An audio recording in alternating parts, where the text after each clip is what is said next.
La raison pour laquelle tu te sens imposteur, c'est pas que tu manques de confiance en toi. Regarde ton CV, tu en as parcouru des expériences, tu en as relevé des défis, tu le sais que tu as confiance en toi, mais en fait, c'est que tu doutes de ta légitimité, tu doutes de ta crédibilité. L'impression que tu n'es peut-être pas vraiment à ta place, puis tu sens le besoin de faire tes preuves, comme prouver ta valeur finalement.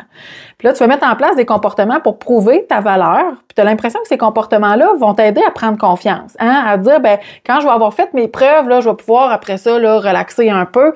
Mais généralement, c'est le contraire. C'est plus tu vas t'enliser, plus tu vas être là à vouloir faire tes preuves, plus tu vas t'ancrer dans ces comportements-là qui prouvent aux autres ta valeur au travail, par exemple.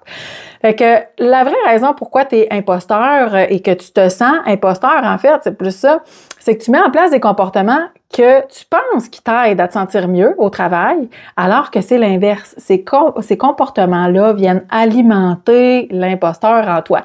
Alors, regarde la capsule jusqu'au bout. Je vais te donner des petits trucs, en fait, pour identifier quels sont les comportements qui te nuisent. On va en regarder un principalement aujourd'hui. Il y a d'autres capsules aussi en lien avec celle-là. Tu vas trouver les liens à la fin de la vidéo. Un de ces comportements-là, c'est la procrastination. OK? Tu es dans une réunion, t'attends de dire ce que tu as à dire parce que t'es pas sûr si ta question est pertinente ou si ton commentaire va être bien reçu. Tu viens d'arriver au travail, donc tu vas pas suggérer des nouvelles façons de faire. Franchement, hein, je vais attendre de voir là, comment ça pourrait être reçu. Je vais attendre de faire mes preuves. Il y a un poste qui ouvre, mais là, ça fait juste 1 an, moi, que je travaille ici ou dans ce poste-là. Faudrait peut-être que j'attende. Ça, là, c'est de la procrastination peut-être, à moins qu'objectivement, tu sois capable de le détailler. Mais très souvent, c'est plutôt un imposteur qui est en toi, qui est en train de te parler puis qui est en train de te faire douter que c'est peut-être pas le moment, que tu seras peut-être pas à ta place, que c'est peut-être pas déjà ton tour aussi vite que ça qui est venu, qu'il faudrait faire tes preuves quand même encore un peu plus longtemps avant de dire quelque chose ou de suggérer quelque chose. Ça, là, c'est l'imposteur qui est en toi qui te parle puis qui t'amène à remettre à demain des occasions ou des actions que tu pourrais poser maintenant puis qui vont contribuer à ton succès professionnel, qui vont contribuer aussi à te mettre en route dans une vie où tu vas t'épanouir autant dans ta vie personnelle que professionnelle.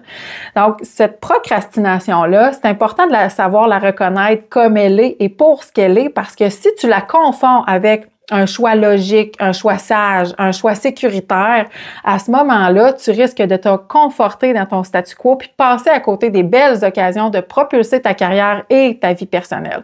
Donc, la procrastination, super important de la débusquer. Regarde dans ta vie, à chaque fois là, que tu reportes une décision que tu remets à demain, arrête-toi à te demander, ouais, c'est-tu vraiment ça, là? C'est-tu vraiment nécessaire? Ou je pourrais déjà entamer la démarche, etc. pour être capable, finalement, d'éviter de sombrer à ton insu dans une procrastination qui ralentit ton progrès. J'espère que tu as aimé la capsule.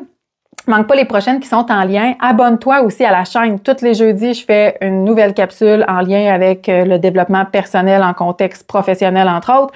Il y a un lien dans la description de cette vidéo-là pour 2 choses. Des outils gratuits que tu peux downloader pour t'aider à mettre en action des mini-actions de grande valeur dans ta vie. Et 2, un groupe Facebook aussi. Tu vas trouver le lien. Ton annexe. Ça s'appelle le groupe Facebook privé dans lequel je mets du contenu exclusif qui va t'amener finalement à développer des stratégies pour propulser ta carrière, être excellent, oui, mais sans te brûler et sans sacrifier non plus ta vie personnelle.